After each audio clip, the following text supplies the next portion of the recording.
समस्या का समाधान इस बात पर निर्भर करता है कि हमारा सलाहकार कौन है। ये बहुत महत्वपूर्ण है, क्योंकि दुर्योधन शकुनी से सलाह लेता था और अर्जुन श्री कृष्ण से। हरे कृष्णा। आप सभी का दिन शुभ और मंगलमय हो। कान्हा जी की कृपा सदा आप सभी पर बनी रहे। इससे पहले की कथा सुनने के लिए और कमेंट्स करने के लिए आप सबका बहुत बहुत धन्यवाद। आज सुनिए आषाढ़ मास महात्म्य में आगे की कथा। और अगर आपको ये कथाएं अच्छी लगती हों तो वीडियो को लाइक करके हो सके तो कमेंट बॉक्स में भी जरूर बता दिया करें। देवर्षि नारद ने श्री ब्रह्मा जी से कहा, हे भगवान, आपके मुख से कथा सुनते सुनते मेरे मन को तृप्ति नहीं होती। पहले गौतम ब्राह्मण के द्वारा लाई हुई गंगा का वर्णन कीजिए। उनके पृथक पृथक तीर्थों के फल, पुण्य तथा इतिहास पर भी क्रमशः प्रकाश डालिए। नारद जी के कहने पर श्री ब्रह्मा जी इस प्रकार बोले, नारद, गोदावरी के पृथक पृथक तीर्थों, फलों और महात्म्यों का पूरा पूरा वर्णन ना तो मैं कर सकता हूँ और ना ही तुम सुनने में ही समर्थ होगे। फिर भी कुछ बतलाता हूँ, ध्यानपूर्वक सुनो। जहाँ भगवान त्र्यंबक गौतम के सामने प्रकट हुए थे, वह तीर्थ त्र्यंबक के नाम से प्रसिद्ध है। वह गौतमी गंगा का उद्गम स्थान है। वह भोग और मोक्ष देने वाला है। दूसरा वराह तीर्थ है, जो तीनों लोकों में विख्यात है। उसका स्वरूप बतलाता हूँ। पूर्व काल की बात है, सिंधु सेन नामक राक्षस देवताओं को परास्त करके यज्ञ छीनकर रसातल में जा पहुंचा। यज्ञ के रसातल चले जाने पर पृथ्वी पर उसका सर्वथा अभाव हो गया।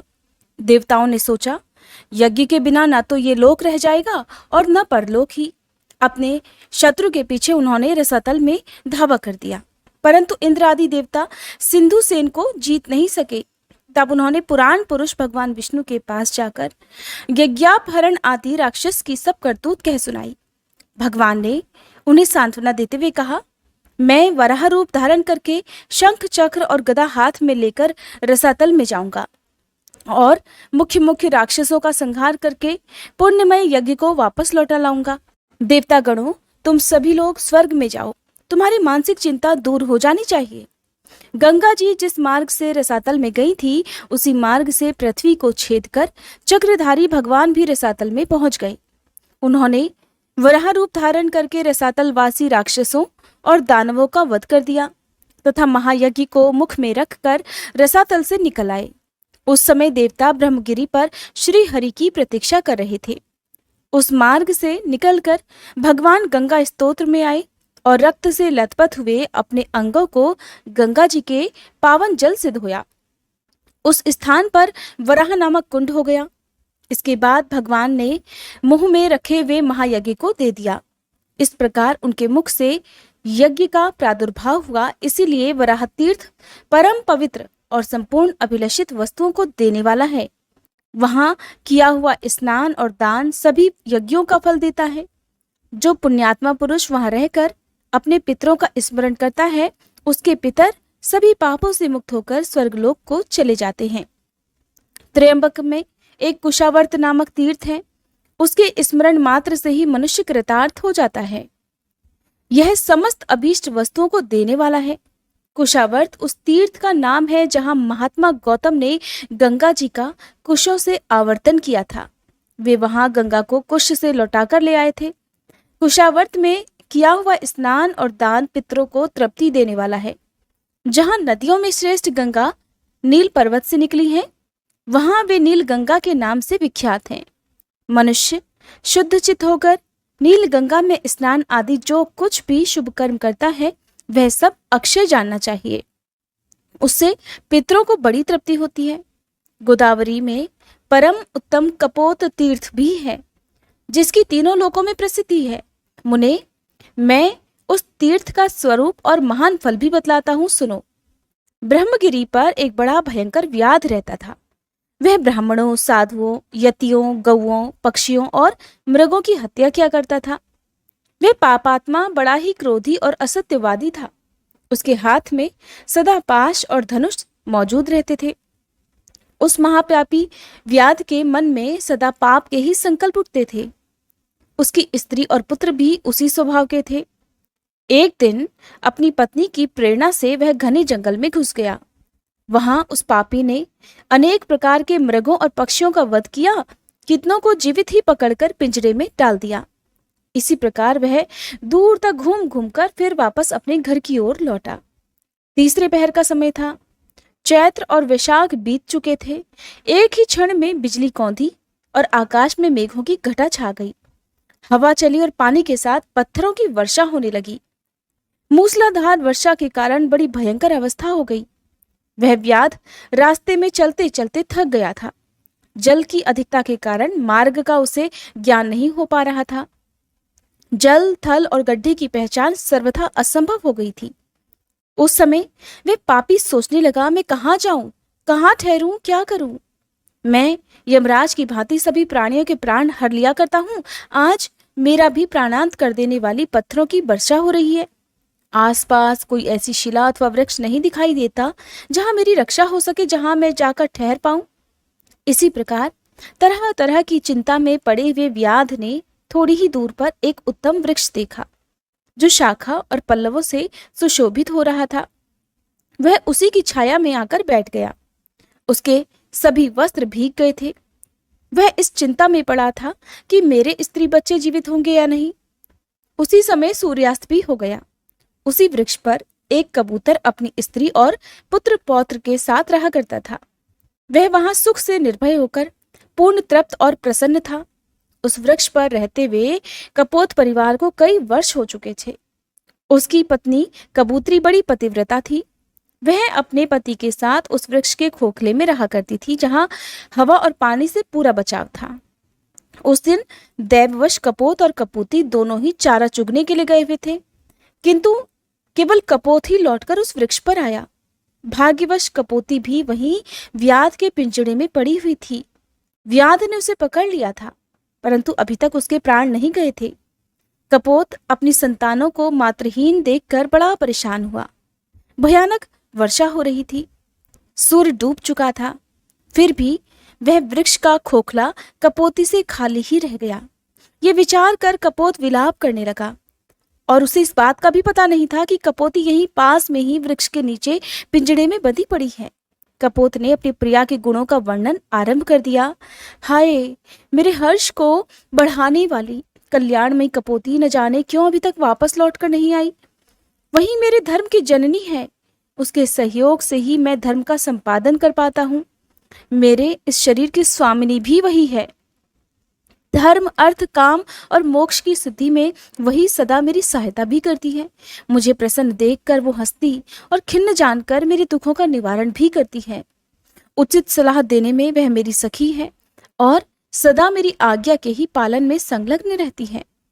सूर्यास्त हो गया तो भी वह कल्याणी अभी तक वापस लौटकर क्यों नहीं आई? वो पति के सिवा दूसरा कोई व्रत, मंत्र, देवता, धर्म अथवा अर्थ नहीं जानती। वो पतिव्रता है। पति में ही उसके प्राण बसते हैं। पति ही उसका मंत्र और पति ही उसका प्रियतम है। मेरी कल्याणमयी भार्या अभी तक वापस लौटकर नहीं आई। मैं क्या करूं, कहाँ जाऊं? मेरा ये घर उसके बिना आज जंगल सा दिखाई दे रहा है। उसके रहने पर भयंकर स्थान भी शोभा संपन्न और सुंदर दिखाई देता था।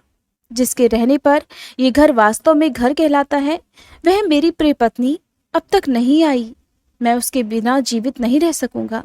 अपने प्रिय शरीर को भी मैं त्याग दूंगा, किंतु ये बच्चे क्या करेंगे? ओह, आज मेरा धर्म लुप्त हो गया है। इस प्रकार विलाप करते हुए स्वामी के वचन सुनकर पिंजड़े में पड़ी हुई कपोती बोली, हे खगश्रेष्ठ, मैं यहाँ पिंजड़े में बंधी हुई बेबस हो गई हूँ। महामते, ये व्याध मुझे जाल में फंसाकर ले आया है। आज मैं धन्य हूँ और अनुग्रहित हूँ, क्योंकि पतिदेव मेरे गुणों का बखान करते हैं। मुझ में जो गुण है और जो नहीं है, उन सभी का मेरे पतिदेव गान कर रहे हैं। इससे मैं निस्संदेह कृतार्थ हो गई। पति के संतुष्ट होने पर स्त्रियों पर संपूर्ण देवता संतुष्ट हो जाते हैं। इसके विपरीत यदि पति असंतुष्ट हो तो स्त्रियों का अवश्य ही नाश हो जाता है। प्राणनाथ, तुम ही मेरे देवता, तुम ही प्रभु, तुम ही सुहृद, तुम ही शरण, तुम ही व्रत, तुम ही स्वर्ग, तुम ही परब्रह्म और तुम ही मोक्ष हो। आर्य, मेरे लिए चिंता मत करो। अपनी बुद्धि को धर्म में स्थिर करो। तुम्हारी कृपा से मैंने बहुत तेरे भोग भोग लिए हैं। अपनी प्रिया कपोती का ये वचन सुनकर कपोत उस वृक्ष से नीचे उतर कर आया और पिंजड़े में पड़ी हुई कपोती के पास गया। वहां पहुंचकर उसने देखा कि मेरी प्रिया जीवित है और व्याध मृतक की तरह निश्चेष्ट हो रहा है। तब उसने उसे बंधन से छुड़ाने का विचार किया। कपोती ने रोकते हुए कहा, महाभाग, संसार का संबंध स्थिर रहने वाला नहीं है। ऐसा जानकर मुझे बंधन से मुक्त मत करो। इसमें मुझे व्याध का अपराध भी जान नहीं पड़ता। तुम अपनी धर्ममयी बुद्धि को दृढ़ करो। ब्राह्मणों के गुरु अग्नि है, सब वर्णों का गुरु ब्राह्मण है, स्त्रियों का गुरु उसका पति है और सब लोगों का गुरु अभ्यागत है। जो लोग अपने घर पर आए हुए अतिथि को वचनों के द्वारा संतुष्ट करते हैं, उनके उन वचनों से वाणी की अधीश्वरी सरस्वती देवी तृप्त होती हैं। अतिथि को अन्न देने से देवराज इंद्र तृप्त होते हैं। उसके पैर धोने से पितर, उसके भोजन करने से प्रजापति, उसकी सेवा पूजा से लक्ष्मी सहित श्री विष्णु तथा उसके सुख पूर्वक शयन करने पर संपूर्ण देवता तृप्त हो जाते हैं। अतः अतिथि सबके लिए परम पूजनीय है। यदि सूर्यास्त के बाद थका मादा अतिथि घर पर आ जाए तो उसे देवता समझें, क्योंकि वह सब यज्ञों का फल स्वरूप है। थके हुए अतिथि के साथ गृहस्थ के घर पर संपूर्ण देवता, पितर और अग्नि भी पधारते हैं। यदि अतिथि तृप्त हुआ तो उन्हें भी बड़ी प्रसन्नता होती है, और अगर वह निराश होकर चला गया तो वे भी निराश होकर ही लौटते हैं। अतः हे प्राणनाथ, आप सर्वथा दुख छोड़कर शांति धारण कीजिए और अपनी बुद्धि को शुभ में लगाकर धर्म का संपादन कीजिए। दूसरों के द्वारा किए हुए उपकार और अपकार दोनों ही साधु पुरुषों के विचार से श्रेष्ठ हैं। उपकार करने वालों पर तो सभी उपकार करते हैं। अपकार करने वालों के साथ जो अच्छा बर्ताव करे वही पुण्य का भागी बताया गया है। कपोती की बात सुनकर कपोत बोला, सुमुखी, तुमने हम दोनों के योग्य ही उत्तम बात कही है, किंतु इस विषय में मुझे कुछ और भी कहना है, उसे सुनो। कोई 1000 प्राणियों का भरण पोषण करता है, दूसरा 10 का ही निर्वाह करता है, और कोई ऐसा है जो सुखपूर्वक केवल अपनी जीविका का काम चला लेता है। किंतु हम लोग ऐसे जीवों में से हैं जो अपना ही पेट बड़े कष्ट से भर पाते हैं। कुछ लोग खाई खोदकर उसमें अन्न भरकर रखते हैं, कुछ लोग कोठे भर धान के धनी होते हैं और कितने ही घड़ों में धान भरकर रखते हैं, परंतु हमारे पास तो उतना ही संग्रह होता है जितना हमारी चोंच में आ जाए। शुभे, तुम ही बताओ, ऐसी दशा में इस थके मांदे अतिथि का सत्कार मैं भला किस प्रकार कर पाऊंगा? कपोती ने कहा, नाथ, अग्नि, जल, मीठी वाणी, तृण और काष्ठ आदि जो भी संभव हो वह अतिथि को देना चाहिए। ये व्याध सर्दी से कष्ट पा रहा है। अपनी प्यारी पत्नी का कथन सुनकर पक्षीराज कपोत ने पेड़ पर चढ़कर सब ओर देखा तो कुछ दूरी पर उसे आग दिखाई दी। वहां जाकर वह चोंच से एक जलती हुई लकड़ी उठा लाया और व्याध के आगे रखकर उसने अग्नि को प्रज्वलित किया। फिर सूखे काठ, पत्ते और तिनके बार बार आग में डालने लगा, जिससे आग जलने लगी। उसे देखकर सर्दी से दुखी व्याध ने अपने जड़वत बने हुए अंगों को तपाया। इससे उसे बड़ा आराम मिला। कपोती ने देखा व्याध क्षुधा की अर्थात भूख की आग में जल रहा है। तब उसने अपने स्वामी से कहा, महाभाग, मुझे आग में डाल दीजिए, मैं अपने शरीर से इस दुखी व्याध को तृप्त करूंगी। सुवृत, ऐसा करने से तुम अतिथि सत्कार करने वाले पुण्यात्माओं के लोक में चले जाओगे। कपोती की बात सुनकर कपोत बोला, शुभे, मेरे जीते जी ये तुम्हारा धर्म नहीं है, मुझे ही आज्ञा दो, मैं ही आज अतिथि यज्ञ करूंगा। ऐसा कहकर कपोत ने सबको शरण देने वाले भक्तवत्सल विश्वरूप चतुर्भुज महाविष्णु का ध्यान करते हुए अग्नि की 3 बार परिक्रमा की और फिर व्याध से ये कहते हुए अग्नि में प्रवेश किया कि मुझे सुखपूर्वक उपयोग में लाओ। कपोत ने अपने जीवन को अग्नि में होम कर दिया। ये देखकर व्याध कहने लगा, ओहो, मेरे इस मनुष्य शरीर का जीवन धिक्कार देने योग्य है, क्योंकि मेरे ही लिए पक्षीराज ने यह साहसपूर्ण कार्य किया है।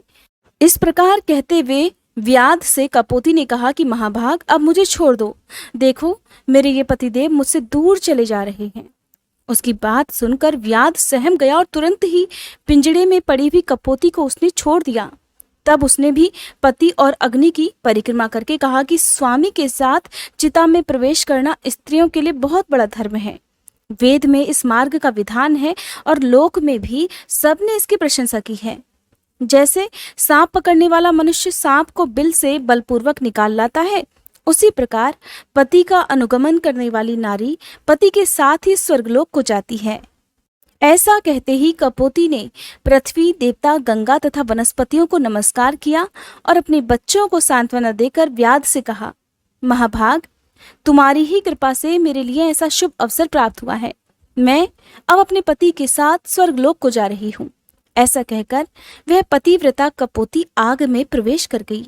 उसी समय आकाश में जय जयकार की ध्वनि गूंज उठी। तत्काल ही सूर्य के समान तेजस्वी अत्यंत सुंदर विमान उतर कर आया। दोनों दंपत्ति देवता के समान दिव्य शरीर धारण करके उस पर आरूढ़ हुए और आश्चर्य में पड़े हुए व्याध से प्रसन्न होकर बोले, महामते, हम देवलोक में जा रहे हैं और तुम्हारी आज्ञा चाहते हैं। तुम अतिथि के रूप में हम दोनों के लिए स्वर्ग की सीढ़ी बनकर आ गए, तुम्हें नमस्कार है।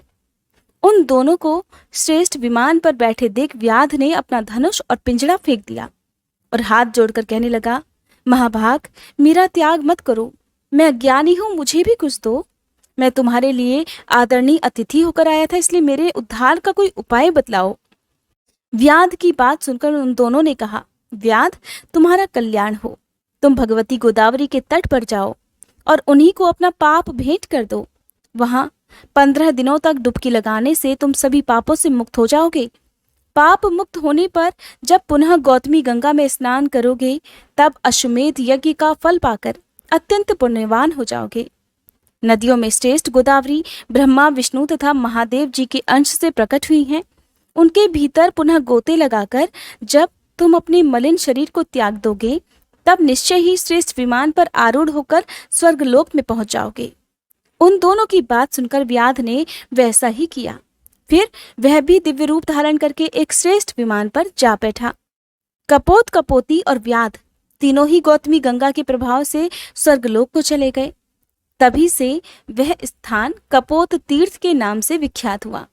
वहां स्नान, दान, पितरों की पूजा, जप और यज्ञ आदि कर्म करने पर वे अक्षय फल को देने वाले होते हैं। देवर्षि नारद को कपोत तीर्थ की महिमा सुनाकर श्री ब्रह्मा जी मौन हो गए। इसके आगे का वृतांत आप अगले अध्याय में सुनिएगा। आपको हर दिन आषाढ़ मास की कथा के साथ ही वीडियो के लास्ट में एक और कथा भी सुनाई जाती है, तो अब सुनिए उसी कथा के आगे का वृतांत। प्राची सरस्वती का नाम सुनकर वे सभी द्विज वहां पर स्नान करने की इच्छा से गए। तीर्थों में श्रेष्ठ सरस्वती के तट पर बहुत सारे द्विज निवास किया करते थे। तरह तरह के वृक्ष उस स्थान की शोभा बढ़ा रहे थे और वह तीर्थ सभी प्राणियों को बहुत सुंदर लगता था। अनेकों ऋषि मुनि उसका सेवन करते थे। उन ऋषियों में से कोई वायु पीकर रहने वाले थे तो कोई जल पीकर, कुछ लोग फलाहारी थे तो कुछ लोग केवल पत्ते चबाकर रहने वाले थे। सरस्वती नदी के तट पर महर्षियों के स्वाध्याय का शब्द गूंजा करता था। मृगों के सैकड़ों झुंड वहां पर विचरा करते थे। अहिंसक और धर्मपरायण महात्माओं से उस तीर्थ की बहुत शोभा हो रही थी। पुष्कर तीर्थ में सरस्वती नदी सुप्रभा, कांचना, प्राची, नंदा और विशाला नाम से प्रसिद्ध 5 धाराओं में बहती है। भूतल पर वर्तमान ब्रह्मा जी की सभा में उनके विस्तृत यज्ञ मंडप में जब द्विजातियों का शुभागमन हो गया, देवतागण पुण्याहवाचन और नाना प्रकार के नियमों का पालन करते हुए जब यज्ञ कार्य के संपादन में लग गए और पितामह ब्रह्मा जी यज्ञ की दीक्षा ले चुके, उस समय संपूर्ण भोगों की समृद्धि से युक्त यज्ञ के द्वारा भगवान का यजन आरंभ हुआ। राजन, उस यज्ञ में द्विजातियों के मन में जिस भी वस्तु की इच्छा होती अपने आप उनके सामने उपस्थित हो जाया करती थी। धर्म और अर्थ के साधन में प्रवीण पुरुष भी स्मरण करते ही वहां आ जाते थे। देव गंधर्व गान करने लगे, अप्सराएं नाचने लगी, दिव्य बाजे बज उठे। उस यज्ञ की समृद्धि से देवता भी संतुष्ट हो गए। मनुष्यों को तो वहां का वैभव देखकर बड़ा ही आश्चर्य हुआ। पुष्कर तीर्थ में जब इस प्रकार ब्रह्मा जी का यज्ञ होने लगा, उस समय ऋषियों ने संतुष्ट होकर सरस्वती का सुप्रभा नाम से आह्वान किया। पितामह का सम्मान करती हुई वेगशालिनी सरस्वती नदी को उपस्थित देखकर मुनियों को बड़ी प्रसन्नता हुई। इस प्रकार नदियों में श्रेष्ठ सरस्वती ब्रह्मा जी की सेवा और मनुष्य मुनियों की प्रसन्नता के लिए ही पुष्कर तीर्थ में प्रकट हुई थी। जो मनुष्य सरस्वती के उत्तर तट पर अपने शरीर का परित्याग करता है और प्राची सरस्वती के तट पर जप करता है, वह पुनः जन्म मृत्यु को प्राप्त नहीं होता। सरस्वती के जल में डुबकी लगाने वाले को अश्वमेध यज्ञ का पूरा फल मिल जाता है। जो वहां नियम और उपवास के द्वारा अपने शरीर को सुखाता है, केवल जल या वायु पीकर अथवा पत्ते चबाकर तपस्या करता है, वेदी पर सोता है तथा यम और नियमों का अलग अलग पालन करता है, वह शुद्ध हो ब्रह्मा जी के परम पद को प्राप्त होता है।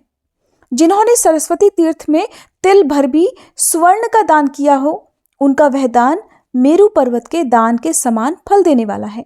ये बात पूर्व समय में स्वयं प्रजापति ब्रह्मा जी ने कही थी। जो मनुष्य इस तीर्थ में स्नान करेंगे वे अपने कुल की 21 पीढ़ियों के साथ स्वर्गलोक को जाएंगे। वह तीर्थ पितरों को बहुत ही प्रिय है। वहां एक ही पिंड देने से उन्हें पूर्ण तृप्ति हो जाती है। वे पुष्कर तीर्थ के द्वारा उद्धार पाकर ब्रह्मलोक में पधारते हैं। उन्हें फिर अन्न भोग की इच्छा नहीं होती, वे मोक्ष मार्ग में चले जाते हैं। अब मैं सरस्वती नदी जिस प्रकार पूर्व वाहिनी हुई वह प्रसंग बतलाता हूँ। राजन, बहुत समय पहले की बात है। एक बार इंद्र आदि समस्त देवताओं की ओर से भगवान श्री विष्णु ने सरस्वती से कहा, देवी तुम पश्चिम समुद्र के तट पर जाओ और इस बड़वा नल को ले जाकर समुद्र में डाल दो।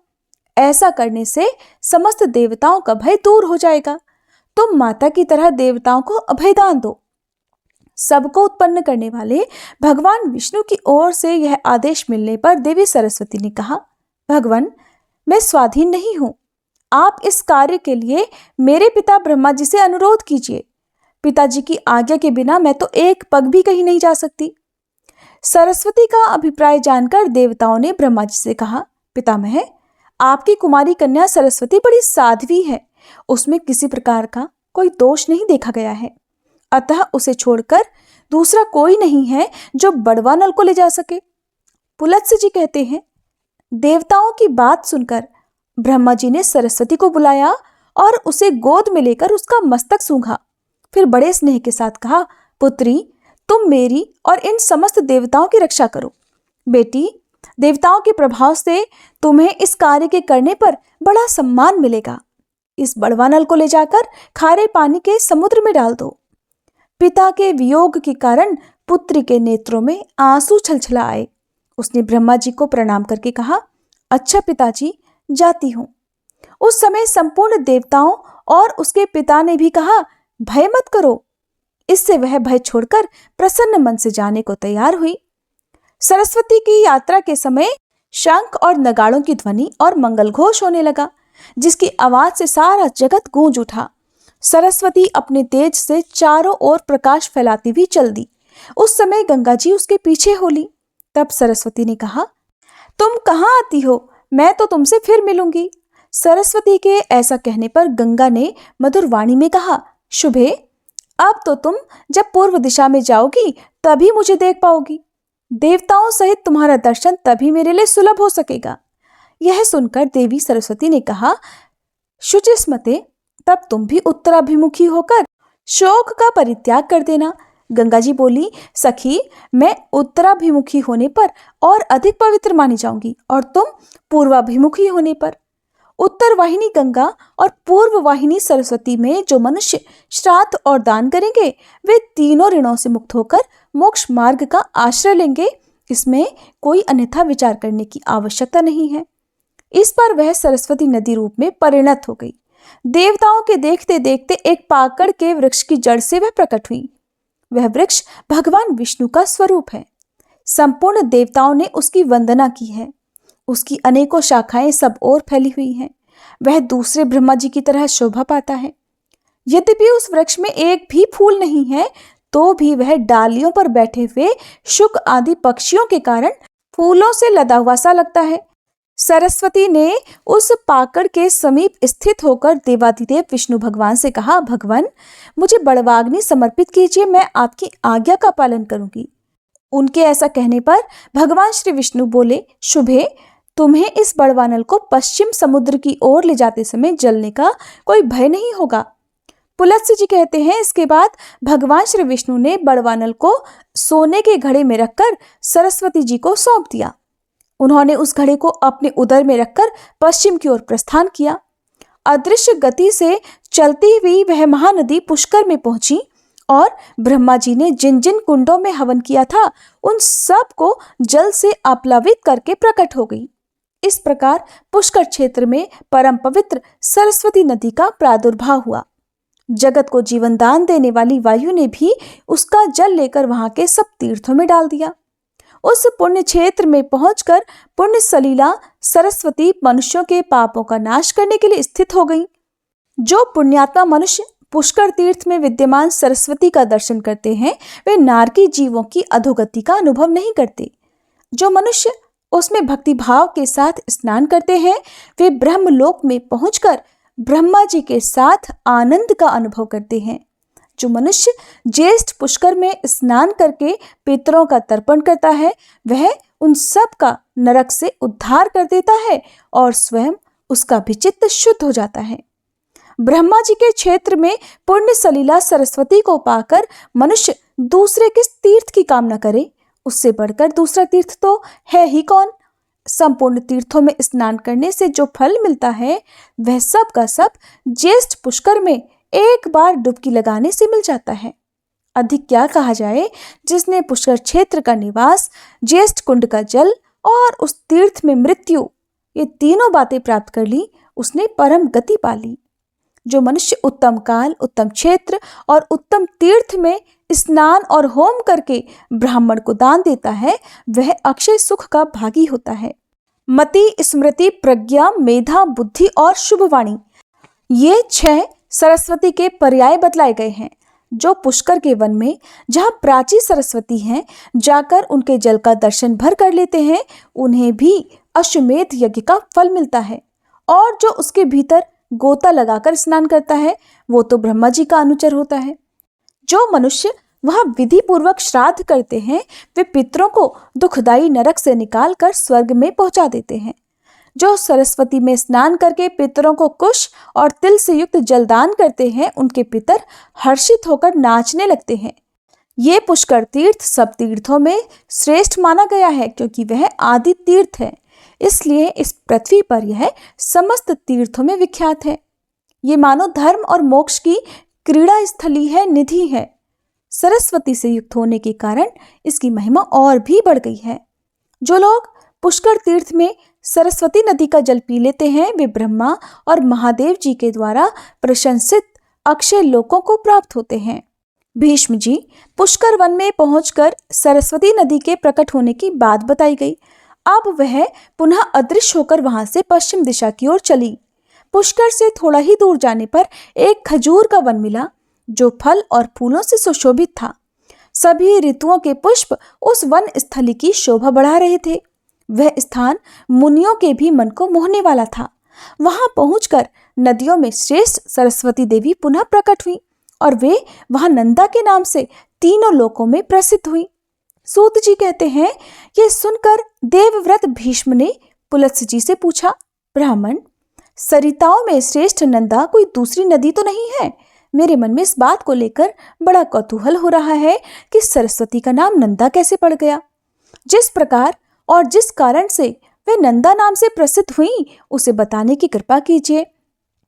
भीष्म के इस प्रकार पूछने पर पुलत्स्य जी ने सरस्वती का नंदा नाम क्यों पड़ा इसका प्राचीन इतिहास सुनाना आरंभ किया। वे कहने लगे, भीष्म, बहुत पहले की बात है। पृथ्वी पर प्रभंजन नाम से प्रसिद्ध एक महाबली राजा हुए हैं। एक दिन वे उस वन में मृगों का शिकार खेल रहे थे। उन्होंने देखा एक झाड़ी के अंदर एक मृगी खड़ी है।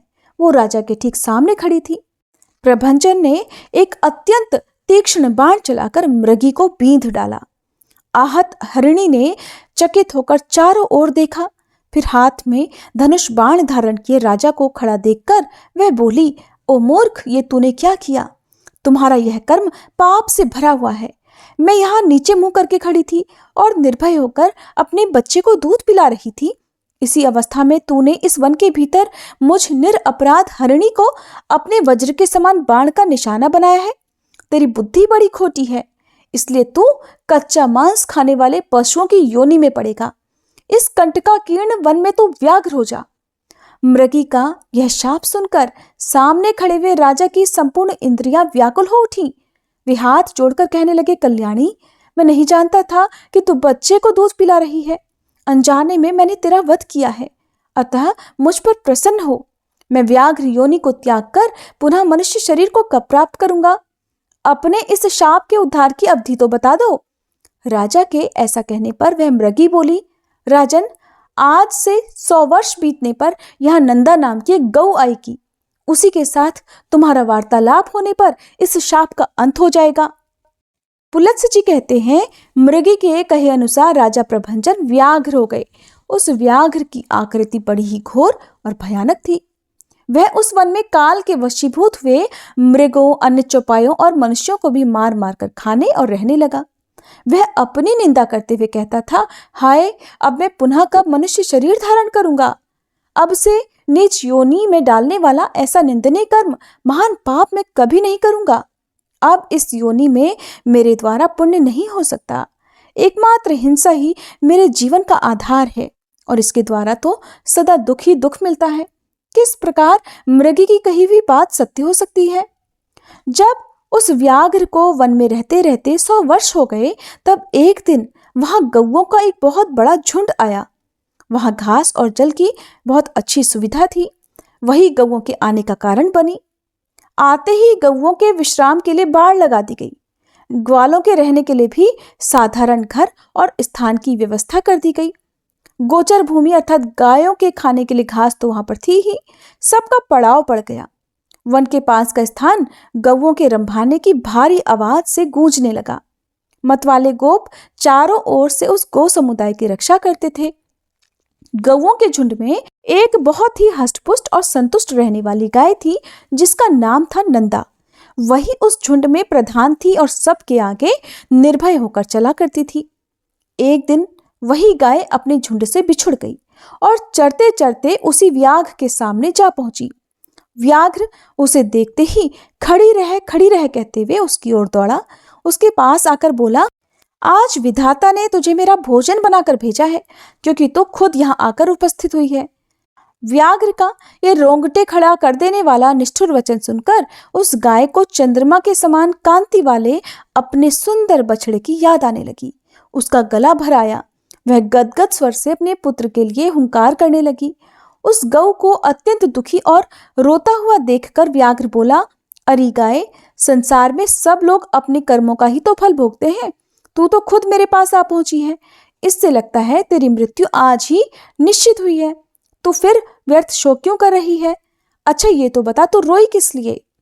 व्याघ्र का प्रश्न सुनकर नंदा ने कहा, व्याघ्र, तुम्हें नमस्कार है। मेरा सारा अपराध क्षमा कर दो। मैं जानती हूँ तुम्हारे पास आए हुए प्राणी की रक्षा असंभव है, इसलिए मैं अपने जीवन के लिए शोक नहीं करती। मृत्यु तो मेरी एक ना एक दिन होगी जरूर, फिर उसके लिए क्या चिंता करना। किंतु मृगराज, अभी नई अवस्था में मैंने एक बछड़े को जन्म दिया है। पहली बियान का बच्चा होने के कारण वो मुझे बहुत ही प्रिय है। मेरा बच्चा अभी दूध पीकर ही जीवन चलाता है। घास को तो वो सूंघता भी नहीं, और इस समय वह गोष्ठ में बंधा हुआ है और भूख से पीड़ित होकर मेरी राह देख रहा है। उसी के लिए मुझे बार बार दुख हो रहा है। मेरे ना रहने पर मेरा बच्चा कैसे जीवित रहेगा? मैं पुत्र स्नेह के वशीभूत हो रही हूँ और उसे दूध पिलाना चाहती हूँ। मुझे थोड़ी देर के लिए जाने दो। बछड़े को पिलाकर प्यार से उसका मस्तक चाटूंगी और उसे हिताहित की जानकारी के लिए कुछ उपदेश दूंगी। फिर अपनी सखियों की देखरेख में उसे सौंपकर तुम्हारे पास लौट आऊंगी। उसके बाद तुम मुझे इच्छानुसार खा लेना। नंदा की बात सुनकर व्याघ्र ने कहा, अरे, अब तुझे पुत्र से क्या काम है? नंदा बोली, मृगेंद्र, मैं पहले पहल बछड़ा भी आई हूँ, इसलिए उसके प्रति मेरी बहुत ममता है। मुझे जाने दो।